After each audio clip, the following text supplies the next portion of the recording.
Bismillahirrahmanirrahim. Elhamdülillahi Rabbil alemin. Və salatu və selamu alə əşrafil ənbiya vəl mursalin nəbiyyə Muhammed və alə alihi və ashabihi əcməin əmmə ba'd. Bu ən çox soruşulan məsələlərdən biri də qardaşlar, xüsusən də bu axır vaxtlar bu sualı tez-tez verirlər ki, uşaqların yuxuda səksənməkləri, uşaqların qorxmağı, yuxuda danışmaqları, qışqırmaqları. Bir çox adamlar uşaqda olan psixolojik təsirlə uşaqda olan sehr göz dəymə əlamətlərini seçə bilmirlər. Və bir çox adamlar da ola bilsin vahiməyə, vəsvəsəyə düşürlər. Məsələn, uşaq yuxuda danışdı, uşaq yuxuda qışqırdı və yaxud da uşaq məsələn, yuxuda durdu, getdi. Bunları göz dəyməyə, sehrə və yaxud da bəd nəzərə yozurlar. Bununla uşaqda olan psixolojik sıxıntının necə deyək, ayrıntısına vara bilmirlər. Bu məsələ belədir ki, əgər bir insan görsə ki, övladı, bu böyük adamların başına da gələ bilir, yuxusunda danışmaq, yuxusunda ağlamaq, yuxusunda gülmək və yaxud da səksənərək qışqırmaq və yaxud da durub yuxusunda getmək. Bu, hər adamın başında ola bilər, qadın, kişi, böyük, kiçik fərqi yoxdur, bu hamının başında ola bilər. Lakin bəzən xüsusən uşaqlarda bu şey aşırı dərəcədə olur. Aşırı dərəcədə olur. Yəni, uşaq bir də görürsən ki, hər gün durur, qışqırır, səysənir. Sanki belə çox, necə deyək də, ürək partlayası bir səviyyədə. Hətta uşağı belə tutursan, uşağı ayıltmağa çalışırsan, uşaq hələ də baxırsan ki, sıxıntıdadır. Bunun qardaşlar, bir çox səbəbləri var. Əgər bir insanın övladı, uşağında bu şeylər varsa, onun bir neçə səbəbi var, ona valideyn fikir verməlidir mütləq. Ona valideyn nə etməlidir? Fikir verməlidir. Birincisi, adətən 2 yaşından və yaxud da 3 yaşından uşaq danışmağa və yaxud da qohum əqrabanı bir-birindən seçməyə başladısa və yaxud da qorxulu şeyləri dərk eləməyə başladısa, məsələn, itdən qorxur, məsələn, qoyundan qorxmur, məsələn, ilandan qorxur, məsələn, dovşandan qorxmur. Yəni, qorxulası şeylərdən qorxur, qorxulması şeylərdən qorxmur. Belə bir yaşda adətən uşaqlar 3 yaşından sonra və yaxud da 4 yaşından sonra bu şeyin farkında olurlar. Deməli, 3 yaşından haradasa həddi buluğa çatana kimi 15 yaşı hududunda bu şeylər baş verərsə, bunun birinci səbəblərindən biri uşaqların multifilmlərə baxmalarıdır, cizgi filmlərinə baxmalarıdır və kinolara baxmalarıdır. Çünki uşaq ona baxdığı zaman, xüsusən də 4 yaşından, 3 yaşından 10 yaşına kimi, hətta 13 yaşına kimi o şeylərin nə qədər də olsa gerçək olduğunu düşünür. Məsələn, baxırsan, kukla çəkir, məsələn, bir multifilmdə kukla var, başı bu qədər, burnu da bu qədər. Yəni, burnu başından yekədir uşağın. Bu qədər başı var, ağzı var, məsələn, lapatka qədər, belə boykət ağzı, yekə. Nə bilim, qorxulu şeylər çəkirlər, planetlər, sehirbazlıq və yaxud da küfür, şirk. Hətta cizgi filmləri var, məsələn, əstəğfirullah, uluhiyyət sistemini neynirlər, hansısa bir şeyə, güya kainatı yaradır, kainatı idarə eləyir, hər şey ona təslimdir və cürbəcür. Bundan da daha pisi qardır və yaxud da həmçinin qorxulu filmlər var, bilirsiniz, vampir, nə bilim,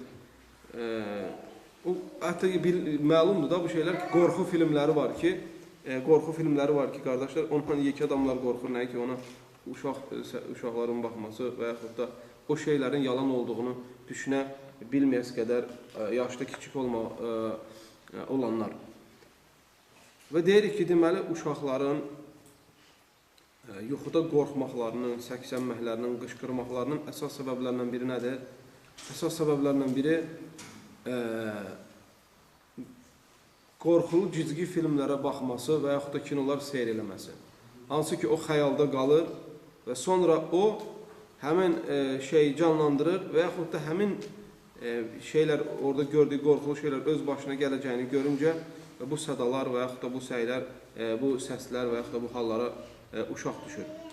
Bu birinci səbəb idi. İkinci səbəb ailədə olan əmin amanlığın olmaması. Uşaqlar bundan çox təsirlənir. Məsələn, hər gün tutaq kişi gəlir, arvadını döyür. Hər gün gələk, evdə çığır bağır olur. Hər gün boğuş dalaş olur. Səs yüksəltmələri olur. Və bunu görən övladlar həddindən artıq çox vahiməyə, çox sıxıntıya düşürlər.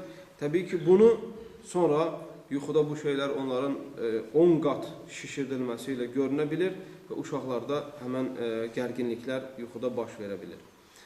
Üçüncü səbəb həmçinin uşağın məsələ qorxulu bir an keçirməsi.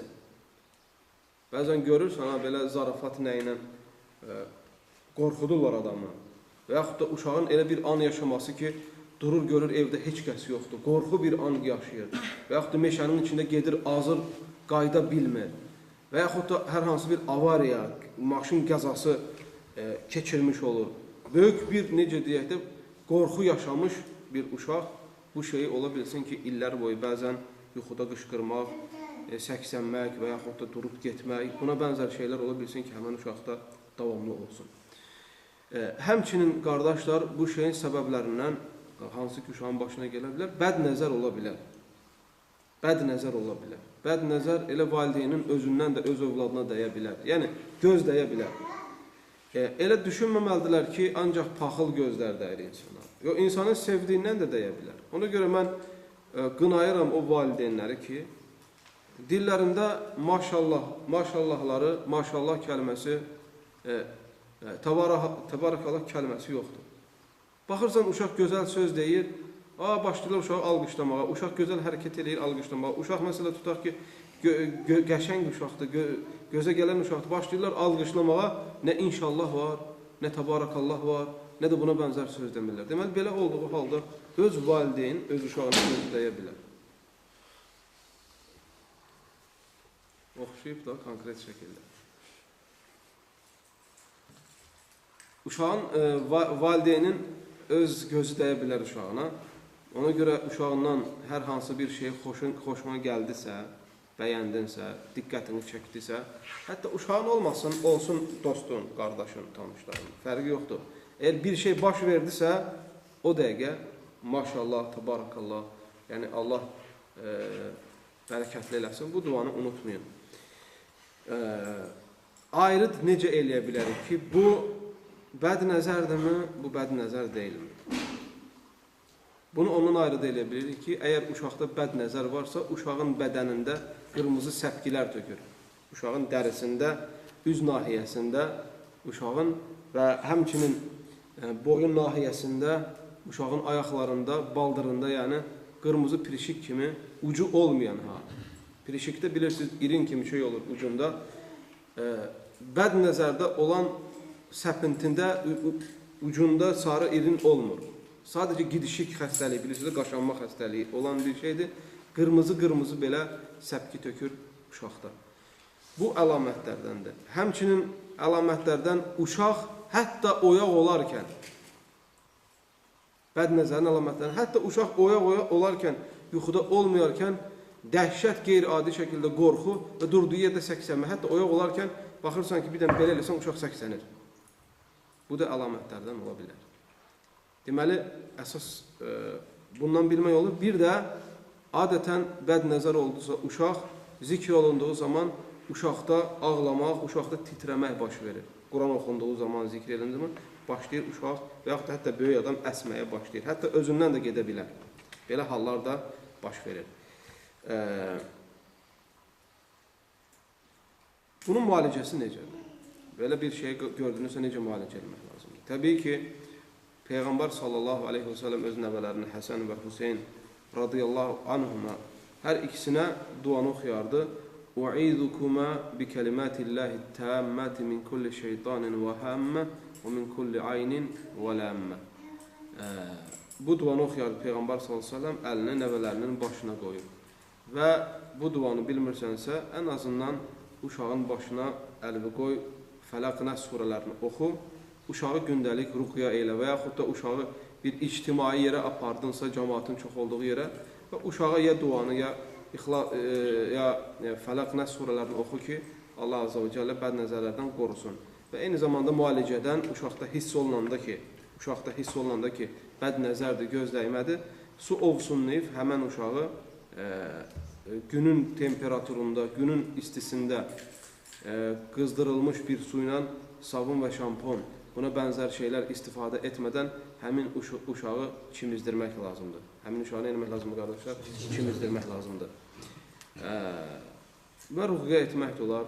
Əlini uşağın başına qoyub Fələq, Nəs, İxlas surələrini oxumaq olar, Ayət-əl Kursunu oxumaq olar, Baqara surasının son 2 ayəsini oxumaq olar.